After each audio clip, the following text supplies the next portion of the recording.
You can't come in, bro.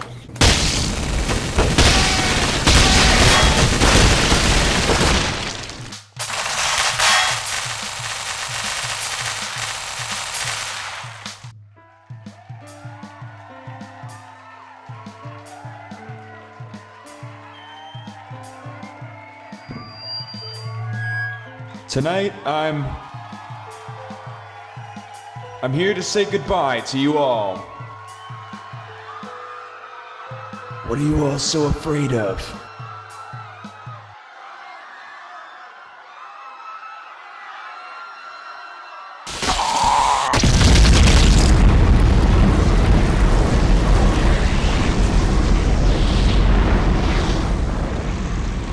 There's something I read recently that really spoke to me. Chapter 53 of Noragami, released back in April of 2015. Noragami is an interesting read, but the reason I brought up a chapter that was published almost a decade ago has nothing to do with Noragami itself. I didn't find the chapter to be particularly hype or anything like that. I wasn't jumping up and down in excitement because of an awesome fight scene that had been built up for years or an insane twist that had changed everything. In fact, for all intents and purposes, Chapter 53 of Noragami is just a filler chapter where nothing really happens. It could be skipped entirely and you wouldn't even notice you missed anything. The only reason I brought up any of this is because near the end of the chapter, the author of Noragami speaks directly to the reader through a nameless side character who says, "What you create isn't art.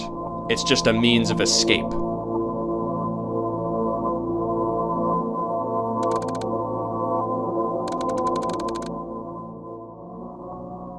It's starting to feel as though anime is in a tight spot right about now. It's almost as if animation studios are just chucking shit at the wall, hoping to God some of it sticks, but a whole lot more of it is just sliding down like piss in a urinal than actually sticking. There are an ungodly amount of uninspired cash grabs getting cranked out now more than ever. And that's really saying something because the 2000s and 2010s were not exactly the Renaissance era of this medium either. I'm not gonna sit here and try and tell you that one day I woke up only to find that overnight the entire industry had become a corrupt money-grubbing, crunch culture-centered shitfest. It goes far deeper than that. And unfortunately, this has been a long time coming. It's probably not going to get any better anytime soon. So let's say that you can understand where I'm coming from. Maybe you even agree with me that not all, but definitely a big chunk of the anime that get adapted now are boring nothing burgers that you'll mostly forget about after a few days. In that case, before you even clicked on this video, you've probably already asked yourself, what happened to get us to the point where a lot of anime are now becoming more comparable to your average wannabe Seth MacFarlane American adult animated sitcom than actual passion projects somebody poured their hearts and souls into? If I had to point the blame at something, I'd say it's the same thing that happens to every fringe industry that gets too big. Things stop being created by die-hard artists with clear and inspired visions, and instead the industry slowly but surely begins to shift gears into churning out watered-down, empty husks of shows that don't believe in anything and barely have any reason for existing other than to generate as much cash as possible. A lot of them are designed to be uploaded en masse as YouTube shorts so that your brain can get fucked twice over. And you'll fucking like it, you little dirty content whore. The countless overdone and overdrawn straight-up misses made by these washed-up, creatively bankrupt companies from days long past their prime are pretty fucking pathetic in my humble opinion. Now, having said all of that, it's not the individual artist's fault that shit has hit the fan so hard. Most, if not all, artists head into a career of art with noble aspirations. It's only when outside forces wiggle their way in do they let the cancerous influence of them take hold. That's why crunch culture exists. Let me tell you something about what made art in general such a beautiful thing before the late 2010s. See, there was a time artists used to be so passionate about their work that they were willing to risk their own physical and mental well-being for their creation. But when the corporate man saw the potential in that, they began running the content mills, where the crunch was encouraged but not necessary, which is basically corpo code for crunch or kick fucking rocks on your way to the unemployment line. If you don't believe me, then maybe you should take a look at how MAPPA has been treating their animators for a microcosm example of this industry-wide corruption. Conditions have always been bad at MAPPA,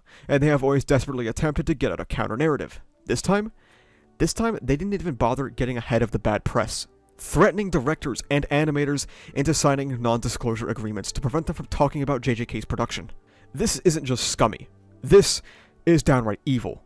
It's a common tactic that was largely successful for a majority of the United States' lifetime.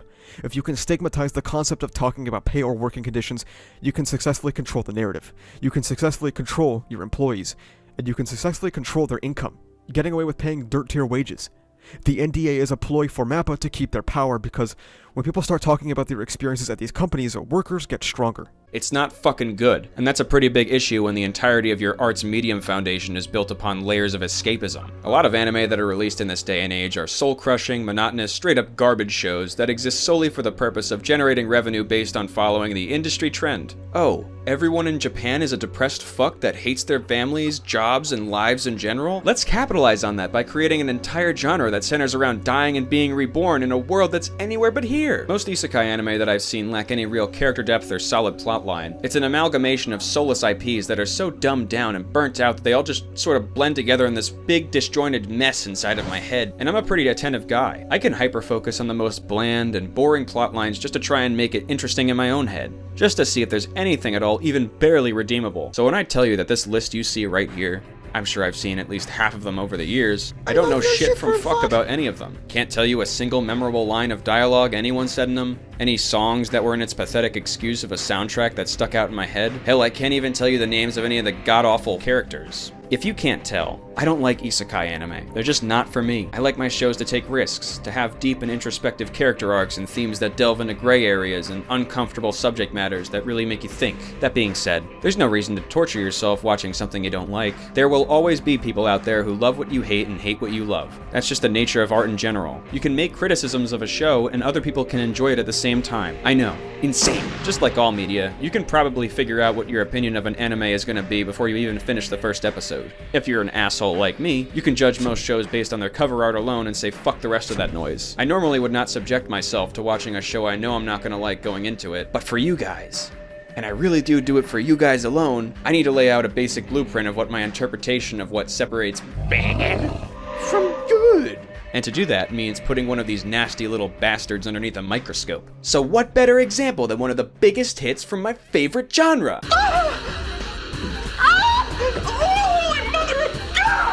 In Another World with My Smartphone, or Isekai wa Smartphone to Tomo in its native Japanese dialect, is an isekai harem comedy anime. The unholy fucking trinity.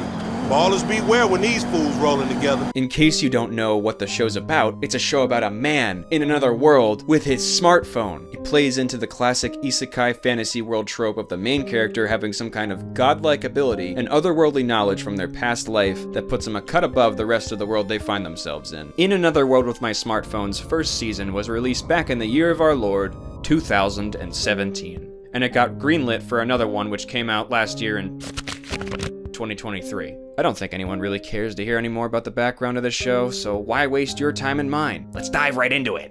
というわけで、お前さんは死んでしまった。ちょっとした手違いで信頼を下界に落としてしまった。本当に申し訳ない。まさか落ちた先に人がいるとは。はあ、望月東也。望月東也です。そうそう、望月東也君。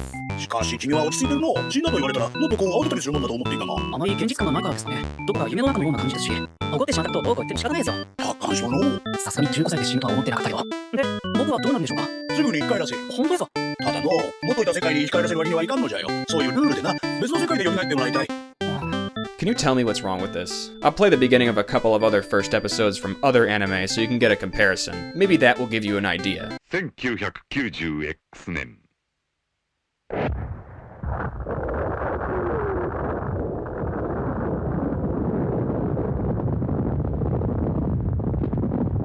世界は核の炎に包まれた。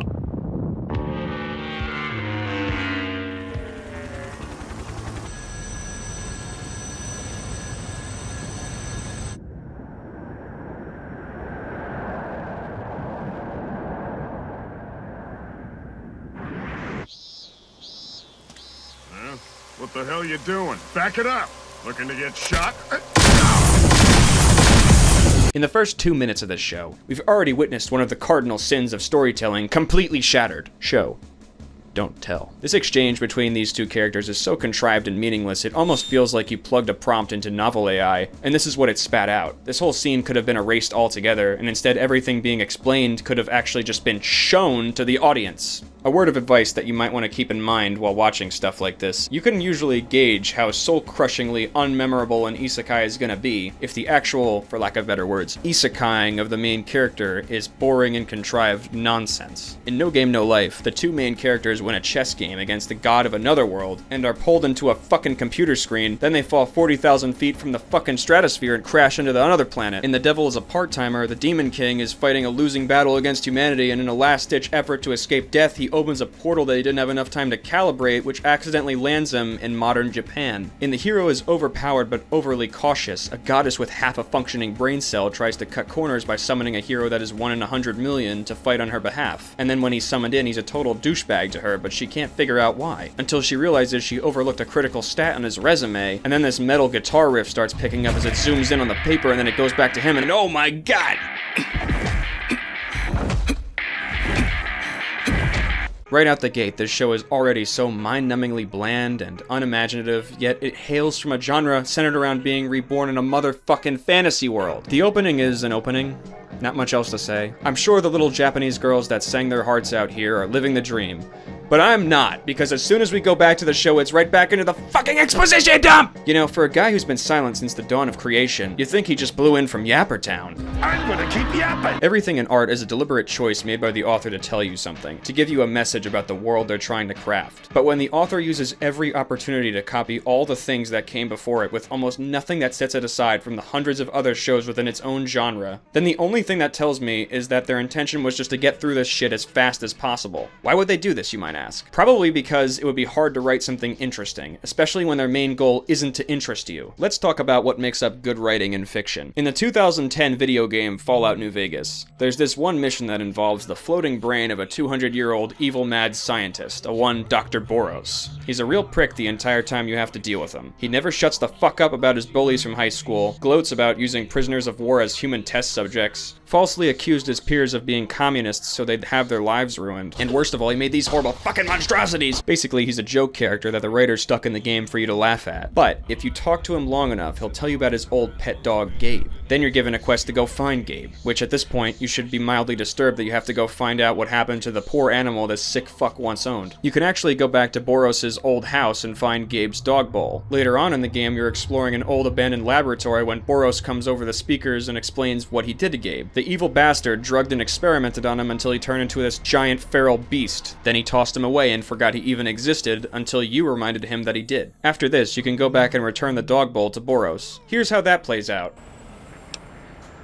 What? Why, yes, it is. I used to leave it outside his doghouse, chock full of cans, before the cybernetic modifications, of course.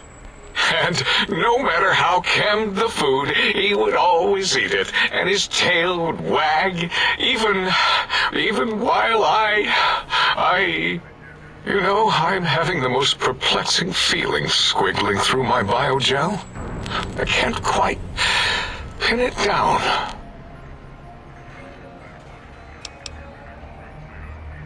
Why, yes, Gabe. No matter how awful my day had been, he was always waiting there. How odd. My gel is decoagulating. And when I would talk to him about Betsy, and how Marcus would beat on me and call me Smarty's sissy pats, he'd just sit there, head on my knee, and...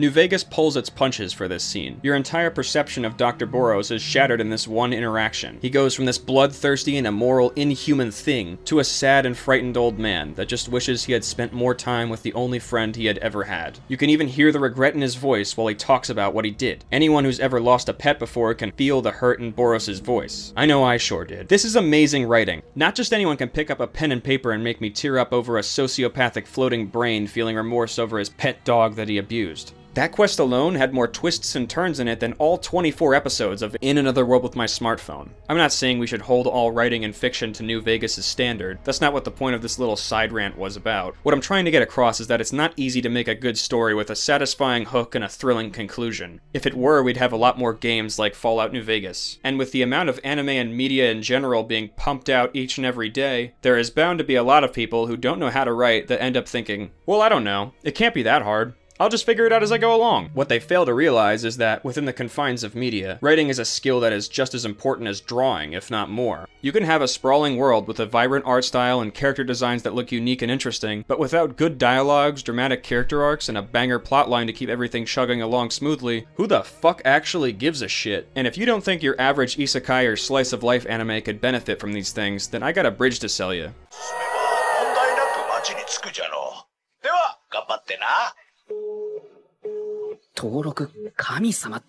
This joke is so fucking stupid. Am I supposed to be laughing my fucking ass off at the idea that God is registered as God on his cell phone service? Come the fuck on. What year is it? 2015? The cell phone service says he's registered as God. That's a pretty good fucking joke, isn't it? No, it's not, you goddamn idiot. The joke is you. The show is laughing at you for being so fucking stupid as to even think of putting it on in the first place. Alright, look. I know I'm not supposed to be focusing this hard on a dumb isekai comedy anime. So here's my response to that. If the show was funny, I wouldn't care. But it's not. There's no charm from the main character. He's an empty fuck. The jokes are all so watered down and unimaginative that I'm pretty sure my 16-year-old self could have done a better job coming up with better written gags. And worst of all, the show itself feels like it's apathetic towards its own existence. Take the plot, for example. What has even happened so far? They somehow managed to make something as insane as an idea as a literal meeting with God so boring that I'd rather watch Family Guy Funny Moments number 42. Empty fuck mindlessly soaked up all the plot exposition God dumped onto the viewer. The intro played. We didn't even get a sick visual of him landing on the planet. He's just already there. And to make shit even more unbearable, he's still just talking to God on his stupid fucking cell phone after the intro finishes, so it's like the exposition dump has just been going on and on and on. Empty fuck begins walking down a road to nowhere as he complains about not having any money or a way to get to civilization faster. And then both of these things are instantly solved at the same time because a noble finds his clothes interesting. That's it. I didn't even have time to theorycraft where the scene of him needing to achieve the lowest tiers of Maslow's hierarchy of needs could go because it was never a conflict to begin with. It is brought up and solved in the same breath. Oh, Jesus Henry Christ. Alright, so then after 2 more minutes of nothing happening and this weird fuck sniffing his clothes, he gets some money and ventures around the town. What sort of wild and wacky adventures lay in wait for our hero? Alright, here we go. The epiphany of our fucking lives. We'll never reach the same high again after witnessing this scene. Fuck Breaking Bad, fuck The Sopranos. You're about to witness a masterclass of writing. So pay very close attention, goddammit. I'm stealing from you. I'm stealing from you. I'm stealing from you. I'm stealing from you. I am stealing from you. An enterprise? If you determine that I owe you money somehow? I don't know. Maybe you put the car up on a list and you found out.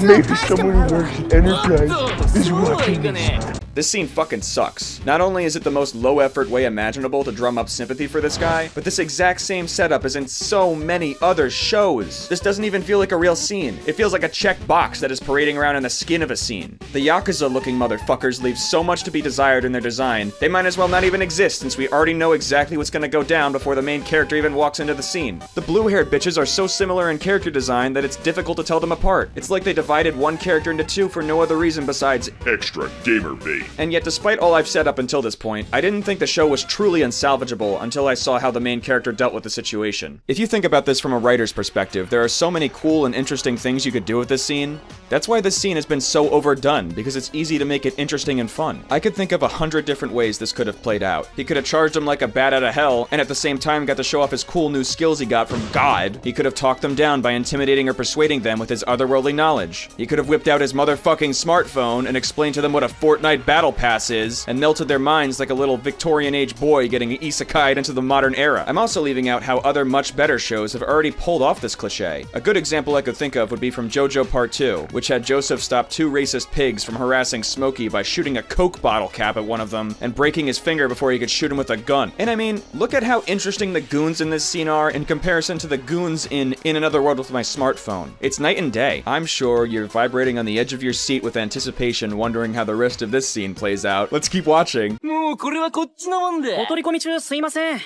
ょっといいですか？なんだてめえ。なんの用で？あ、いえ。用があるのはそちらの彼女たちで。私たち？その角を金貨1枚で僕に売ってもらえないかと。Please wait. System processing. 売るわ。じゃあ。何しやがる！それはもう僕のものだから。やるな！ Try to remember some of the basics of CQC.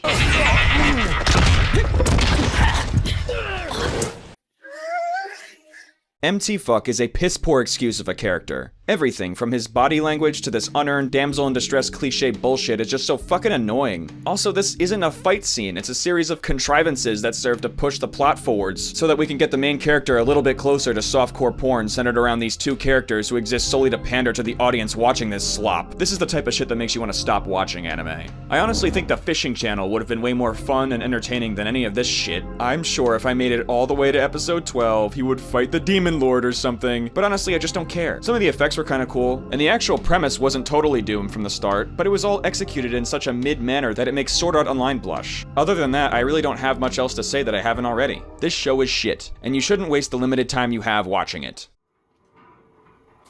I've seen a lot of people throw around the phrase bad anime a lot recently, and it's become clear that those words don't carry the same meaning across all of our interpretations of what a bad anime is. To me, this is what a true and tried bad anime looks like. Not that so bad it's good kind of shit, but that big, steaming, heaping, nutty brown pile of bullshit. If you're watching something for the first time that you think is good, odds are you won't be sitting around thinking about how amazing it really is, because at that moment in time, you'll be immersed in it. When I watch isekai anime, I don't feel like I'm going into a new world separate from our own. You know what I feel like? I feel like a fat neckbeard surrounded by cold pizza rolls and a few empty bottles of Heineken as the light from my PC monitor dimly flickers and illuminates my face and the surrounding walls of my dark room. But it's not as if punching down on an anime from 7 years ago is gonna help much of anything besides make me feel any better. The damage the isekai genre inflicted has already been done, and isekai was just the genre that happened to be in charge when the bombs finally fell. This has been a long time coming. Before isekai, it was an oversaturation of boring slice-of-life shows, and before that it was an overabundance of shitty rom-com anime. The only difference between isekai and its progenitors is that it has now reached critical mass and is actively leaking into the entire market like 1,000,000 tons of radioactive water. Let me put it to you this way. Even if all isekai anime were to magically cease production today for the rest of time, another brain rot genre would appear to fill its shoes. We're already seeing this kind of follow-up trend with the rise of the power fantasy genre. There's no unfucking the Thanksgiving turkey. We're stuck inside of a perpetual motion machine of watered-down art and media in general. And I mean that for all art, not just anime, which is actually a perfect segue into the next thing I want to...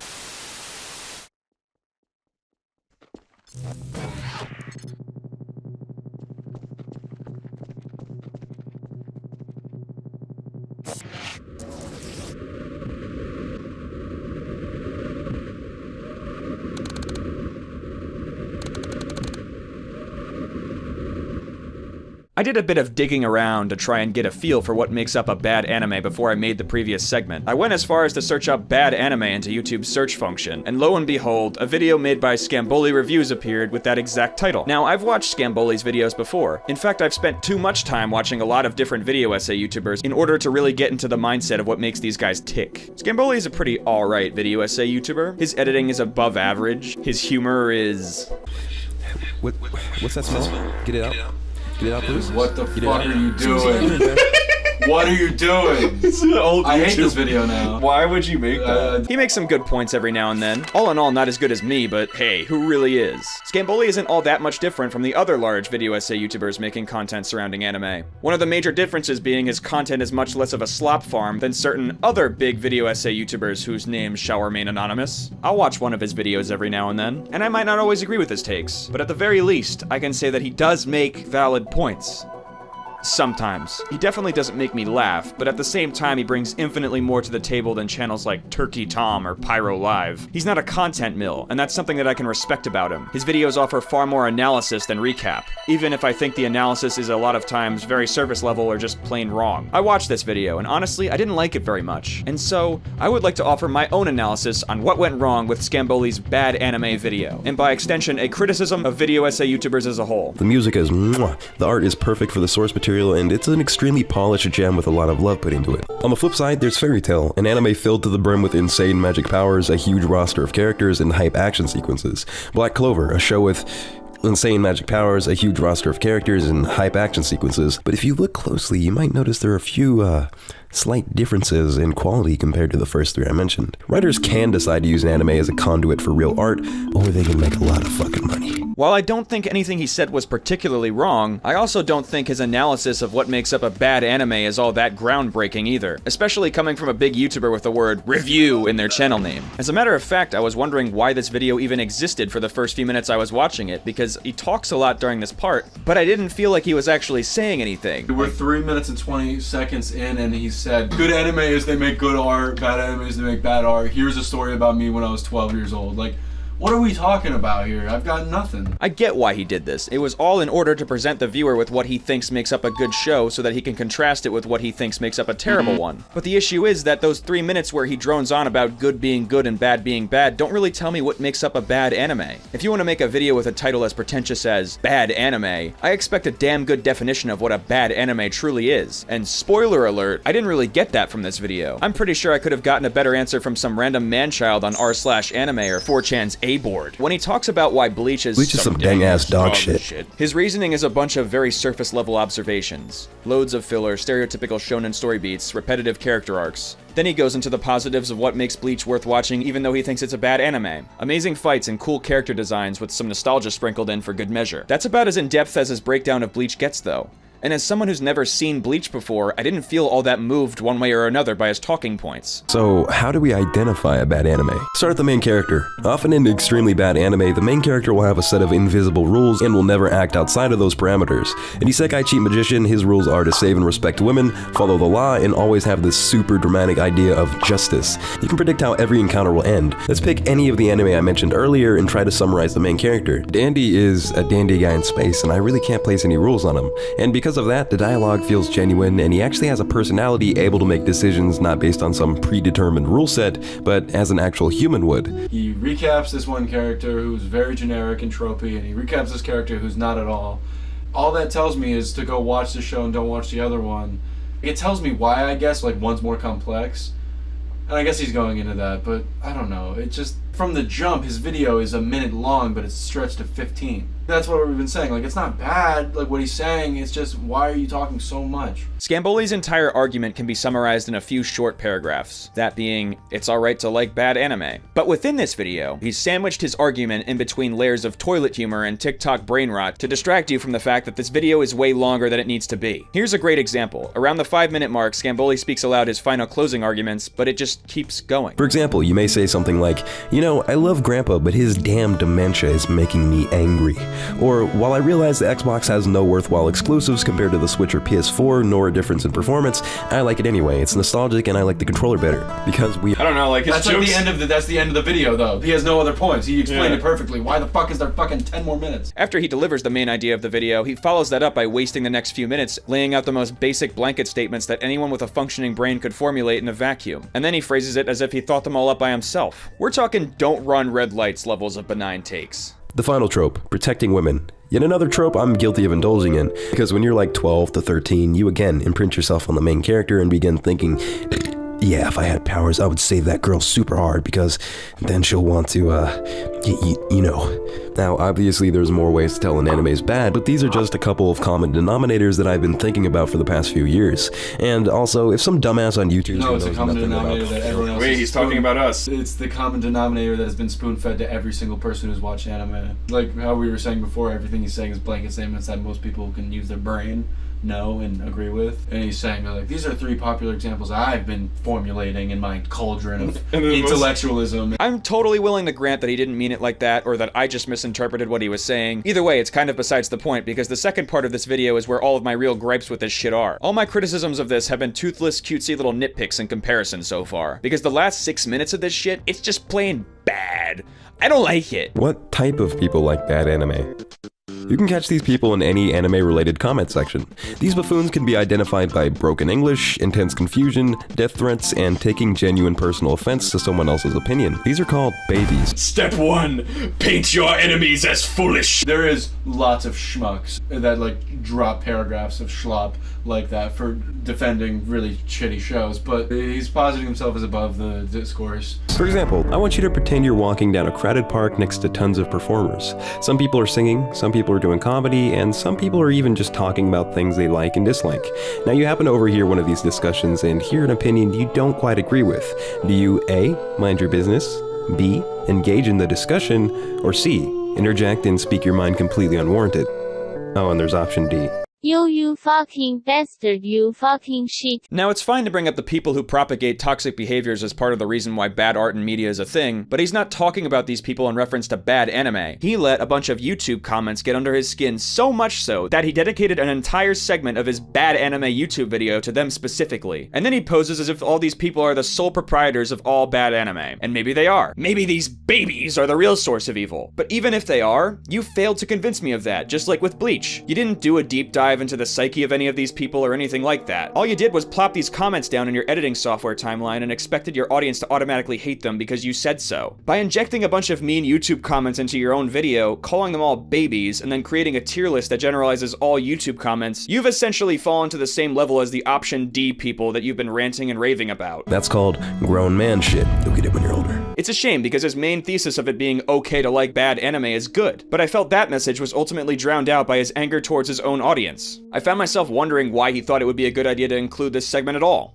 For some reason, couldn't think of why on my video someone would ever have a baby option D thought. And he put jellyfish over maybe he'll go back on that and maybe he'll be like, oh, like, I get it, people can disagree with my thing, but like, why don't you do option A or B? Fair enough, but like, you're the one that's getting butthurt over it. The last 6 minutes of this video are chock full of malice and fuming over YouTube comments. It's more like a shrink session that he recorded and posted the link for us all to watch. He continues to spiral as he goes on an angry rant about how his YouTube comments are full of people that chose option D. Well, I guess all their arguments are you don't like the same thing as me, therefore you don't understand it. No, dumbass, that's like saying you just don't understand this stupid sounding jazz.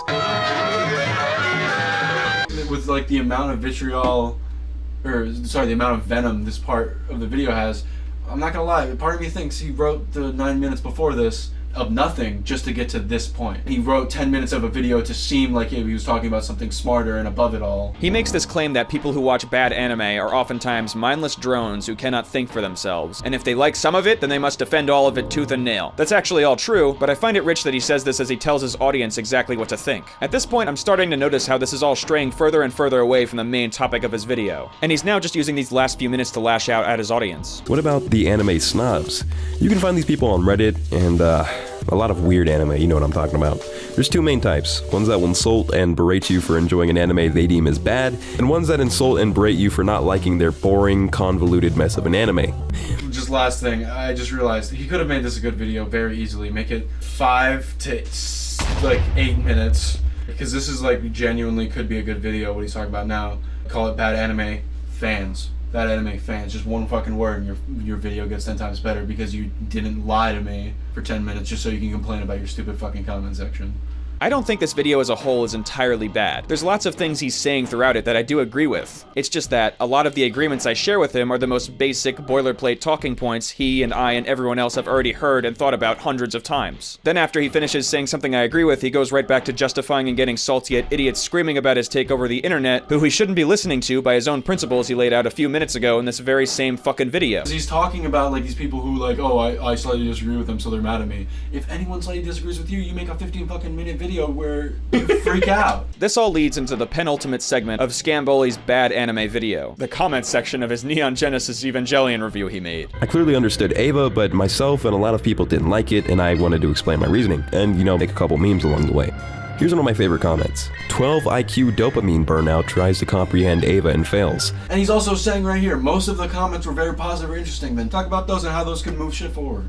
If you genuinely didn't like it, that's okay. A lot of the people he wrote off as idiots who wrote too much about him seem to actually provide good criticism, albeit not in the nicest, most dick-munching way possible, but it's not as if all the comments he showed here were written by the Option D people he categorized a few minutes prior. I'll grant you that some of these are indeed trolls and asshats, but some of the lines I read that you're presenting as nonsensical actually do make a lot of sense to me. The general vibe I got from all of this was that there's no room for dissent. Any major criticism you might have against me is grounds to be rallied against and removed from the discourse altogether. Those aren't my words, listen to what he fucking said. I think we're at about the same spot gamers were in 10 years ago. The snobs and the toddlers are the black piss stain of the anime community that you're scared to talk to your mom about. Two sides of the same toxic coin. And until all of us band together to roast these people into oblivion, they're not going anywhere. I don't agree with removing people from the discourse just because you think they're a bunch of morons, even if they objectively are. Because most people on the internet aren't coming to watch your videos and shower you with love and adoration. They just want to be entertained. I know that sounds ugly, but oh well, the truth hurts, man. And you know what? I get you put dozens of hours into a video only to have me and the Option D people on the internet crying in your comments section about how much of a fucking idiot you are. But you can't let that shit get to you, man. The real issue with this video is that your analysis is deep-rooted in insecurity. You can't rise above the discourse by fronting as if you're better than it. And I can see that you're replying to a lot of these toxic comments that you framed for us all to look at. This isn't solving anything. The only thing this is doing is further prolonging a cycle of rage bait and mental anguish of which you're at the center of. But you know all of this, because all it is an idea that I've heard a billion times that I repackaged for you. And that's my major criticism of you and most other video essay YouTubers. You never really come up with any crazy ideas. You're just parroting shit you've heard a million times and putting cool looking edits over your subpar analysis. I guess that's why the videos where I heavily disagree with you on the most are the ones that always interest me the most. Because when the topic of your video is about how Evangelion is a boring snooze fest, overlaid with toilet humor and complete with a surface level analysis, how do I say this? It's kind of like watching a dumbass little kid kick a wasp's nest as hard as he can, and then running away from the swarm for 17.5 minutes. My advice for you, Scamboli, stop hyper-focusing on your comments section and refocus that energy towards something more productive. Make an effort to make me, the viewer, actually feel something, other than subjecting me to quippy Marvel tier jokes, and shit we both unilaterally know and agree with. The last major issue I have with Scamboli is his humor! Admittedly, this is just a case of personal taste, but the reason I'm bringing it up is because so many other video essay YouTubers just like Scamboli try so desperately to be funny,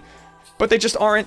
I took a few pages out of Scamboli's book in this very video, such as back during the part when I rebranded Mochizuki Toya as MT Fuck. It's not even a bad idea for a joke. In fact, that joke should work in his video, but it doesn't. Keep in mind that I'm not the sharpest needle in rehab, but I was about 11 or 12 when I red pilled myself. I wasn't the sharpest needle in rehab, like, sounds good on paper. But then when you actually say it out loud, it's really just Scamboli's voice that it's the delivery, yeah. The delivery is horrible. So you got this flat, monotone voice, and I wasn't the sharpest needle in rehab, so I'll tell you that. Yeah, it sounds like a fucking depressing monologue from a French, like, new wave film. I've always been alone my whole life. MT Fuck works as a joke because it fits into the context of the situation. He's bland, boring, and unremarkable in every way. There's nothing going on in his head. His only use is for him to serve as the soulless vessel for fat otaku who stink like shit to go in a power fantasy. And that's what makes him an empty fuck. Piddles, our main character. Pibbles isn't funny because the punchline is, he's Pibbles, laugh! Poo Poo Pee Pee Project isn't funny because it's just some shit you'd read in Captain Underpants. Putting 2009 fart cloud effects on an anime girl bending over actually is funny, it's just too highbrow and sophisticated for my simpleton mind to understand and appreciate. I didn't say all of this because I want people to put Scamboli's head on a platter, and I don't expect that ever to actually happen because I'm a fucking YouTuber with 300 subscribers. Going on a witch hunt and starting a flame war with him is not what I want. This is a widespread issue. I have seen so many different shitty video essays use the same copy and pasted tried and tired jokes that are all so by the numbers a lot of them end up feeling just like the isekai clones I was just rambling on about 10 minutes ago. I think the reason why so many video essays feel like that is because a lot of video essays made today have been boiled down to their most simple parts. Recap everything, provide next to no interpretation or analysis, and pose as if your video essay made the thing you covered better. Why bother playing that awesome indie game you saw on Steam that some developer slaved away for years to create when you can just watch a 4-hour-long video essay that essentially chews your own food for you? You shouldn't have to think too hard about the media you digest. Things would be better off if you just mindlessly consume everything, and then waltz on to the next big thing in a gigantic Ouroboros of stuffing your head full of ideas other people already thought up for you. Many video essay YouTubers are too high on their own farts to be able to discern their own interpretation of a work and the actual meaning the author intended. And I'm not saying dropping interpretation is necessary to make a video essay. Everyone adds their own meaning to other people's works. It's just a natural consequence of evaluating art in general. But when we start hitting the point in which people stop presenting their interpretations as, well, interpretations, and instead as truths, that's when we reach the other side of the poorly written video essay spectrum. And you know what? Scamboli was right. There's something to be said about the kind of person who will flip shit upon hearing the slightest criticism of their favorite show. And of course, there are always going to be those who would dare to even think to disagree with what I perceive as objectively awful. So let's hear what they have to say. Because at the end of the day, it doesn't really matter what I think. These are the people perpetuating and giving the green light to giant companies to take flavorless recycled ideas and turn them into entire franchises.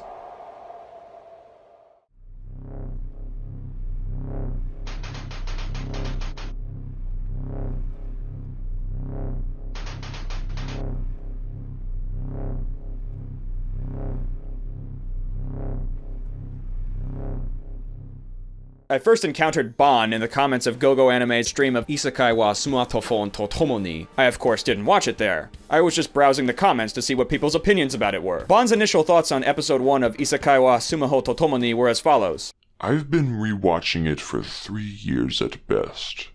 Reading the light novel as I read the manga too. It's just that good. Can't wait for season 2 next, though I wish it comes out sooner, 'cause my drugs are killing me.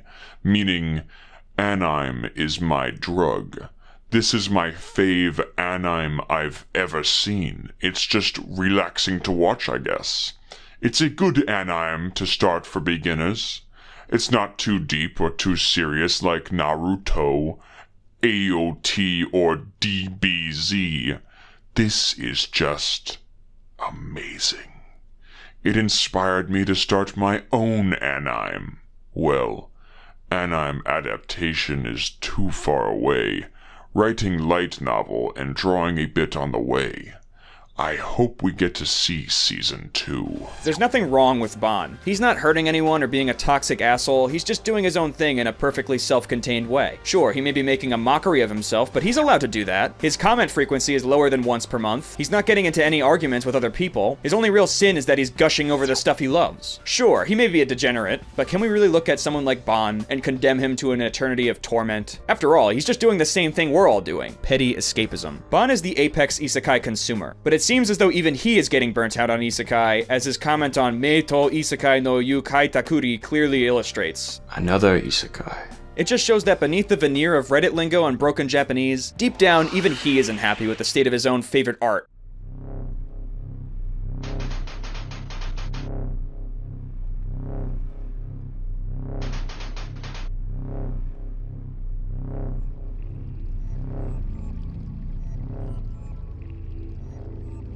Around 9 months ago, Bon had an encounter with another user in the comments section of Tensei Kizoku no fuck this shit. This user's name was VIIX, but I'm just gonna call him 710 because I think that's what he was going for. I feel like a great introduction for 710 would be his initial comment that Bon replied directly to. He should just Mountain Dew all those girls.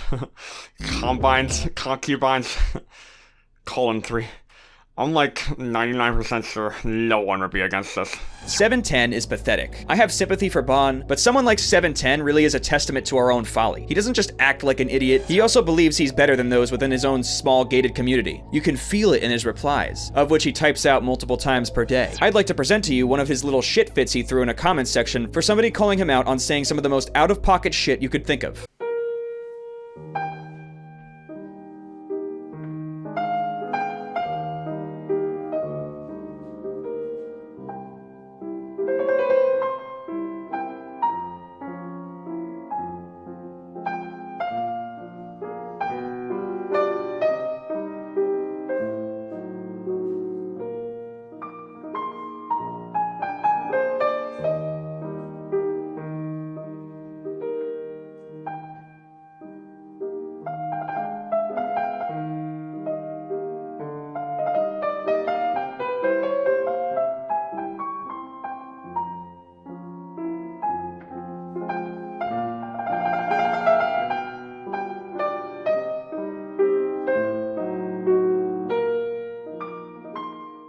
Most of 710's digital footprint is a trail of degeneracy and rage directed towards a world that he feels has forsaken him. The only place he likely feels safe is within the confines of online forums. It's sad. I don't feel happy knowing this guy is a loser. Going through this guy's history makes me feel depressed. Somebody like 710 could only exist in the cold-blooded, misanthropic environment of today's day and age. He was not born like this. He was molded into it by our metal boxes and flashing screens, in the same way that we were all fashioned into heartless bastards with distorted morals and vile ways of thinking. Despite all of 710 and Bond's degeneracy and gross behavior, I can't bring myself to hate either of them. All I feel is a deep sense of sadness and pity. Reading through their feed of endless comments on super niche anime and Option D behavior makes it easy to forget there's a whole other person on the other side of that screen.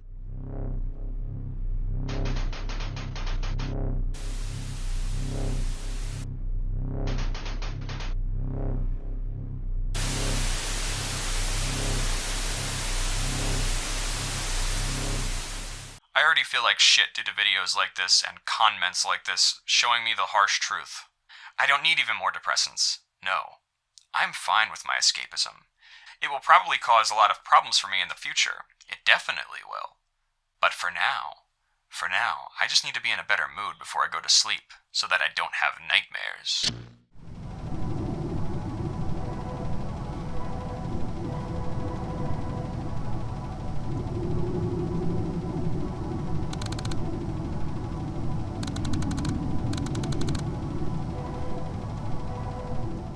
On April 27th, 2022, the Stanley Parable Ultra Deluxe was released. I was extremely excited for this game as I had played the original Stanley Parable in 2013 when the game had originally released. I was 11 years old in 2013, and the Stanley Parable was an enormous part of my childhood. I have around 50 hours logged into it on my Steam account, and for a game that takes around 2 hours to 100%, that's pretty fucking crazy. I was obsessed. I would spend hours upon hours trying to find little secrets and Easter eggs I may have missed. I watched all of my favorite YouTubers play it just to see their reactions to the parts that I loved. And most of all, I was wholeheartedly convinced that there were still secrets in the game I and the rest of the internet hadn't been able to uncover. In truth, I loved this game. On April 27th, 2022, I was 20 years old. I was a much more bitter and angry person than when I played it for the first time back in 2013, but I was still excited for it nonetheless, because to me it felt like I was finally being proven right, that there really were secrets in the game nobody was ever able to uncover. But I didn't dig up ancient history to randomly give a glowing review about a game from over 2 years ago. There's a reason why I brought up the Stanley Parable Ultra Deluxe, and that reason is because there's one ending to the game in particular that is something that you need to hear. And if you know anything about Ultra Deluxe, you probably know where I'm going with this. The infamous skip button ending.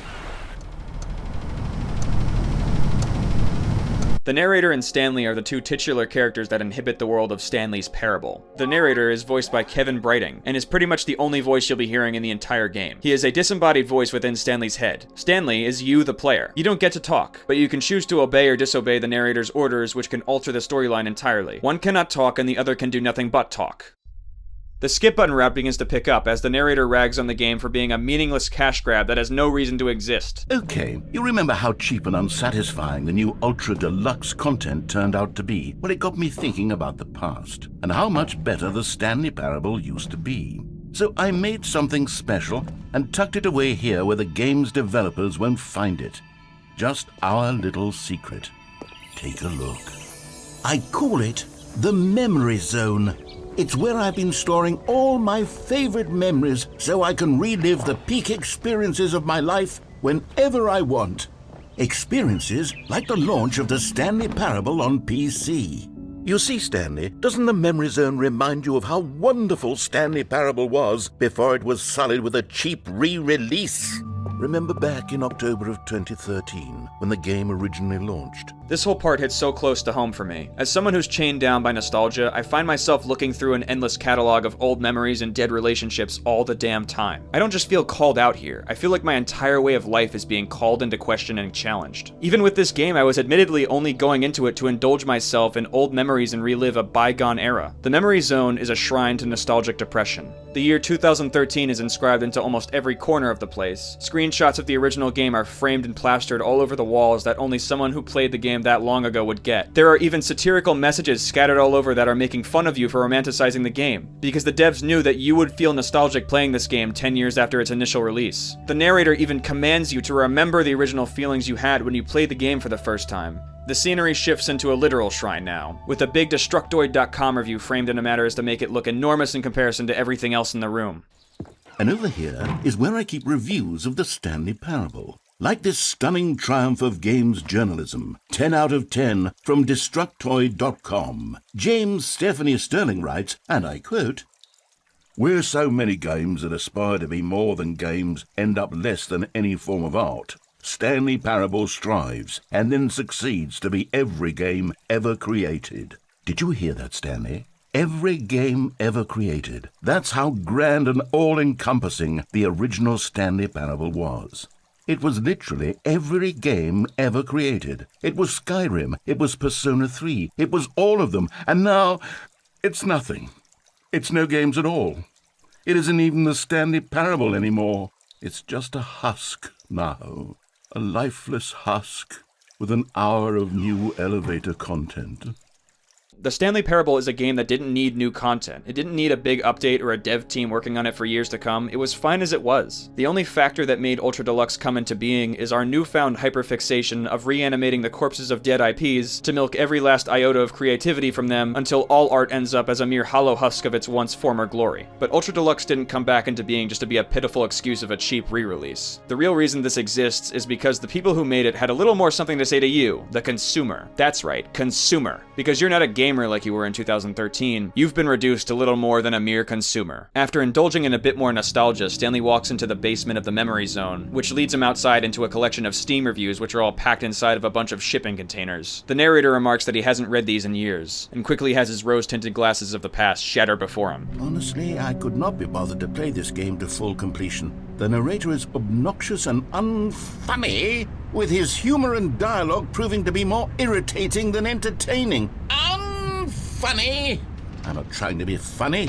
I'm trying to make a serious work of art. You can tell that these reviews are digging underneath his skin, as his beloved game is torn to shreds by a few negative Steam reviews. He begins to second-guess himself. He questions his conceptualization of the game before the re-release. But despite the cynical reviews, he's not immediately hostile to the negative criticism given to him. This all culminates in the narrator reading aloud Cookie9's negative review of the original Stanley Parable from 2013. What's this one got to say? You constantly have to stop doing anything so the narrator can catch up with his long-winded explanations of what's happening. I wish there was a skip button. A skip button? Well, yes. Yes, I think we can do that. If I'm truly too preachy, then maybe letting you skip ahead for just a moment, surely it couldn't hurt. Not if it means we can strike these negative reviews from the record. Only positive reviews of the Stanley Parable. That's my motto today, and it's always been my motto. I'd do anything for the customer, Stanley. Yes, a skip button we shall have.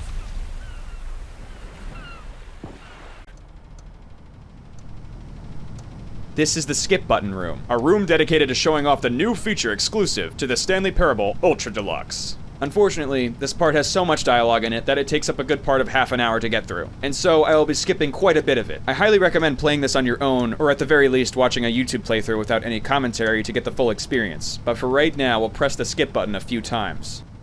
And here it is. Go ahead and give it a shot. I'll pop you forward in time so that the second my incessant droning starts to bore you, with just the push of a button, you'll have zipped right past it. It's what the players have been asking for, and I'm very proud to have delivered.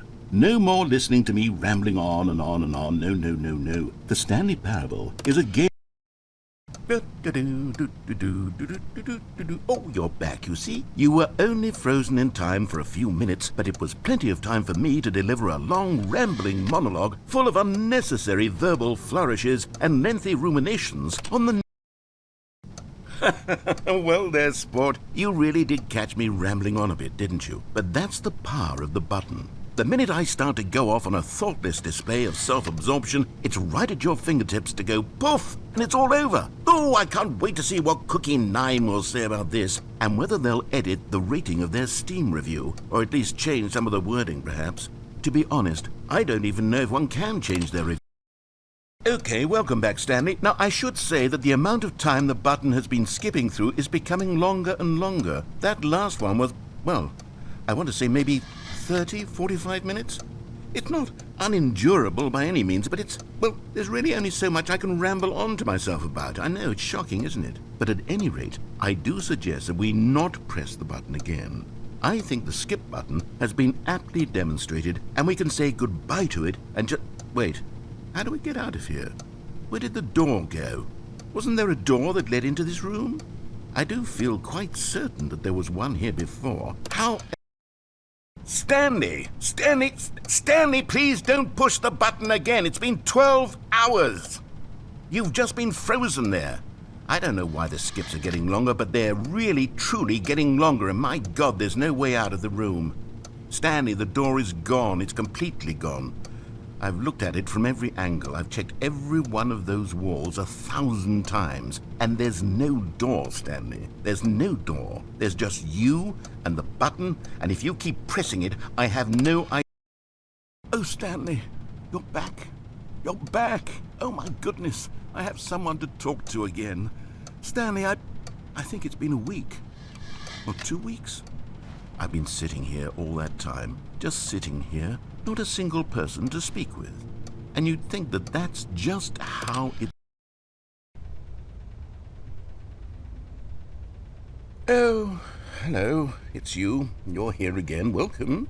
I have had time to think about you and about us and about everything we've been through. I've had so much time. I stopped keeping track after a year. Have you ever sat down in one place and not moved for one entire year? Let me describe it for you.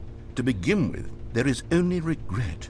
There is only the turning wheel of missed opportunities. I felt nothing at all but regret for the longest time, Stanley.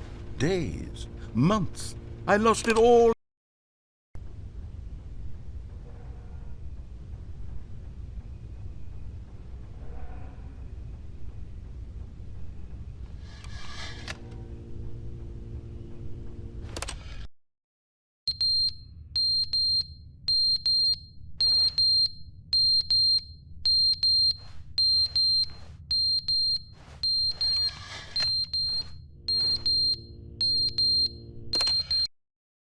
But they didn't understand the game was never meant to be funny. It was meant to have a point. It was meant to speak to the human condition. But where are the jokes? Where are the jokes? They bemoaned, they screamed, they gnashed their teeth and said, entertain us. It wasn't enough. They had to leave a pathetic little thumbs-down review and make all of their pitiful demands. This rant is the entire reason Ultra Deluxe exists. Thousands of years have passed since the narrator first read Cookie Nine's review, but he's still ruminating over it in his head ad nauseum. By this point, his hatred and wrath towards Cookie Nine has totally consumed him. It has transformed him into something entirely different from the receptive and optimistic man we had seen just a scant few minutes ago. Each time the button is pressed, Stanley is frozen in place for longer and longer intervals. By the time Stanley pressed the skip button for the 9th time, the narrator had already been stuck in this room for an incomprehensible amount of time. His failed attempt to appease everyone all at once has backfired in such a spectacular way that he is now trapped in this room forever. Unlike all the previous skips, the narrator doesn't even bother acknowledging that Stanley has unfrozen again. He just continues on in his uninterrupted rant that has already likely spanned the length of several centuries. But then, he's talking too much, they said. First, he didn't entertain us, now he won't shut up. It's the inconsistency, it's the lack of accountability, it's the unwillingness to examine with an uncompromising heart the words that they are speaking into the world.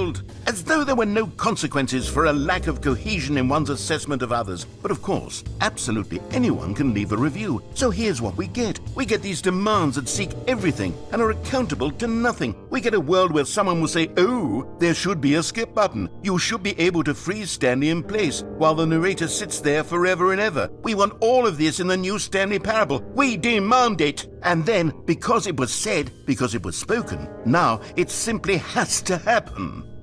The most immediate desires, every single thing demanded by every person at every moment in time. If someone wants it, then it's a crime not to bring it into being. Have we been given to indulging every fleeting whim for no reason other than to do so? Yes! Here, the narrator voices his deep-seated disdain towards those who would dare to voice their ideas with no regard for the consequences they may entail. He had already lightly touched upon this belief thousands of years ago in the Memory Zone, when he explained there was no reason for the Stanley Parable Ultra Deluxe to exist. Now, after having an endless amount of time to marinate in his own thoughts, this belief has become a heavily radicalized version of the one we saw in the Memory Zone. All of the narrator's old beliefs have long since crumbled, and have been replaced by a monolithic commandment which asserts that the world is now full of people who put forth demands that seek everything and are accountable to nothing. Because it was spoken, now how it must happen. The narrator believes that this is the root of all of the bad art we now see pervading our own world. Inside of this cold technological world with no shortage of overwhelming loneliness and broken people, we race towards fulfilling every single ridiculous power fantasy and escapist refuge. It seems that this is now the world we live in. It seems that we are a people living in such bleakness and discomfort with ourselves that our entertainment is now our lives. It has come to represent us. It absolutely must speak to who we are as people, because otherwise, without our entertainment, we have nothing. Without entertainment, we would have to face inward toward the cruel bleakness inside ourselves. We would turn to look at our deeper nature and find a resounding emptiness gazing back with unyielding aggression. And so because of this, we require that our amusements and our playthings and our flights of fancy be so impossibly captivating that they consume all of our attention, turn our heads completely away from the bleakness. In effect, we have demanded that our entertainment be the collapse of ourselves. This is the crux of the narrator's argument. It's becoming more and more mainstream and socially acceptable to run away from reality by escaping into another one via art and media. Anime is bigger than it's ever been. There's more and more television shows and movies with budgets the size of small nations appearing on a regular basis. And overall, art in general has become gargantuan in comparison to even 10 years ago. I don't think anyone realized the major repercussions that laid in wait for us until it was far too late. Until the Stanley Parable Ultra Deluxe came out and delivered a eulogy in 2022. The question Ultra Deluxe is posing to you is, what happens when our escapism inevitably boils over and blurs the line between our own reality because it must be so profound to us? If we are to build so much of ourselves around the media we love, what is left of our own sense of individuality and identity? The real source of bad art isn't video essay YouTubers running content mills or giant companies milking franchises, because the only way either of those things could ever function is you. You, my dear viewer, are both the source and primary consumer of all of the worst kinds of art. You, who does not care what consequences your escapism inflicts upon the world. The last decade has been a creatively bankrupt backslide that has since transformed into a frantic drift towards nothing. 80% of movies made now are sequels, spin-offs, and remakes. I've seen like 6 good television shows in the past 10 years. I have over 250 games in my Steam library. How many of them are fun and interesting games that I bought past the year 2016? 12. And if I narrow it down further by excluding games that aren't sequels, spin-offs, or remakes of an already existing IP, 4. There's nothing inherently wrong with continuing on a franchise, but when the entire market is flooded with shoddy imitations of once great IPs, what else am I supposed to take away from that besides that you can't think of any new ideas? All you can do now is retrace your old ideas forever. But this is the world we all wished for. A world where every fleeting whim and desire is fulfilled because it is a crime not to do so. The end is never. Our negligence and apathy has in turn wrought the very same kind of indifference upon the art we now digest. We now live in a world where even our precious escapism eludes our porous minds. There's another part to that Noragami quote that I left out. The full quote is, "What you create isn't art. It's just a means of escape." You can turn a means of escape into something genuine if you make the effort. All art begins as nothing more than a means of escape. It's only when someone puts in the effort and dedication does it become something more than that, something that can be appreciated and revered as inspirational for generations to come. Praiseworthy art is something that should be respected and appreciated as the ultimate display of the artist's will who created it, all while simultaneously still believing in your own. The worst kind of art is that which fails to put in the effort to advance past mere escapism, that which only exists to stave off the fear.